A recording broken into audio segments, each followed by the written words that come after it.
Class 12 की chapter कैमरे में बंद अपाहिज से लेकर आज तक एक बात कभी कभी सेम लगती है।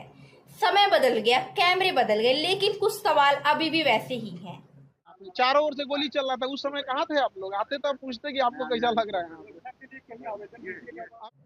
क्लास 12 के चैप्टर कैमरे में बंद अपाहिज में रिपोर्टर सवाल कम और सेंसेशन ज्यादा ढूंढ रहे थे।